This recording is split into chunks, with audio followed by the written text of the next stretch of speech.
महाभारत के महायोद्धाओं के प्रमुख भीष्म पितामह देवी गंगा और राजा शांतनु के पुत्र थे। स्वर्गलोक में मिले एक श्राप के कारण देवी गंगा और शांतनु को पृथ्वी पर जन्म लेना पड़ा। इनकी 8वीं संतान थे देवव्रत, जो आगे चलकर भीष्म और फिर भीष्म पितामह कहलाए। जब भीष्म का जन्म हुआ तो उनकी माता गंगा उन्हें अपने साथ स्वर्गलोक लौट आई। गंगा ने अपने इस पुत्र का नाम देवव्रत रखा। देवव्रत के जन्म के बाद गंगा को श्राप से मुक्ति मिल गई, लेकिन शांतनु को अभी भी पृथ्वी पर ही रहना था।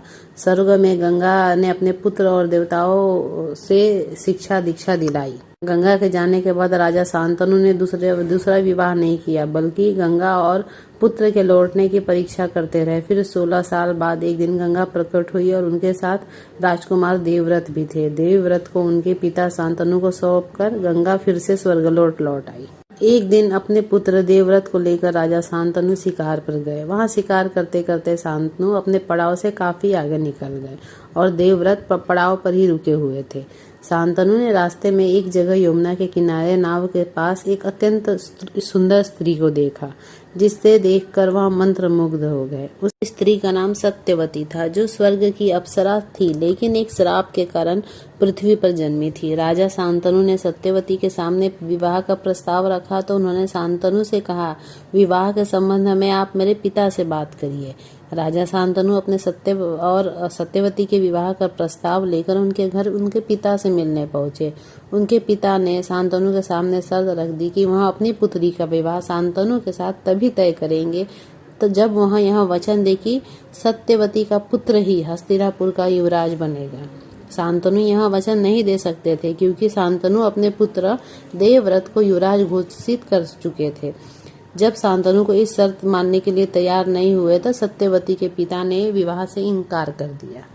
शांतनु ने अपने दिल की बात किसी को नहीं बताई, खोए खोए से रहने लगे। वहां हर रोज यमुना के उसी किनारे पर जाते जहां सत्यवती बैठती थी, फिर पेड़ के पीछे छिपकर सत्यवती को निहारते रहते। अपने पिता को उदास देखकर देवव्रत ने पता लगाया कि आखिर पिता की उदासी का कारण क्या है। देवव्रत ने शांतनु के सारथी से उसके बारे में जानकारी ली और फिर सारथी को लेकर सत्यवती के घर पहुंचे। देवव्रत ने सत्यवती का हाथ उनके पिता के लिए मांगा ताकि वह सत्यवती का विवाह अपने पिता के साथ करा सके। देवव्रत ने जब सत्यवती के पिता से उनका हाथ अपने पिता के लिए मांगा तो उन्होंने वही बात दोहरा दी जो राजा शांतनु से कही थी। देवव्रत ने कहा कि मेरे पिता आपको यह वचन नहीं दे सकते थे, क्योंकि उन्होंने मुझे युवराज घोषित कर दिया है, लेकिन युवराज होकर मैं आपको यह वचन दे सकता हूँ कि मैं इस राज्य की कमान कभी अपने हाथ में नहीं लूंगा और देवी सत्यवती का पुत्र ही युवराज बनेगा। इस पर सत्यवती के पिता ने कहा, युवराज तुम भी यह वचन अपनी तरफ से दे सकते हो, लेकिन तुम्हारी संतान की तरफ से यह वचन देने का अधिकार नहीं हो और वह आगे चलकर सिंहासन पर अपना अधिकार नहीं जताएगा। तब भीष्म ने प्रतिज्ञा की कि वहां आजीवन कुंवारे रहेंगे, न उनकी संतान होगी, न कोई सिंहासन को लेकर विवाद उपजेगा। सत्यवती के पिता निषाद राज के सामने आजीवन ब्रह्मचार्य का पालन करने की प्रतिज्ञा लेकर देवव्रत सत्यवती को अपने साथ लेकर अपने पड़ाव पर लौट आए। जब राजा शांतनु को अपने पुत्र की इस प्रतिज्ञा के बारे में पता चला तो वह बहुत व्यथित हुए। इस भीषण प्रतिज्ञा के कारण ही उन्होंने अपने बेटे को भीष्म कहा। सत्यवती और शांतनु अपने पुत्र देवव्रत को भीष्म कहकर पुकारने लगे। तभी शांतनु ने अपने पुत्र भीष्म को यह वरदान दिया कि वह जब तक चाहेंगे जीवित रहेंगे, उन पर मृत्यु का कोई वश नहीं होगा। वह अपनी इच्छा से ही मृत्यु को प्राप्त होंगे। उन्हें इच्छा मृत्यु का वरदान दिया।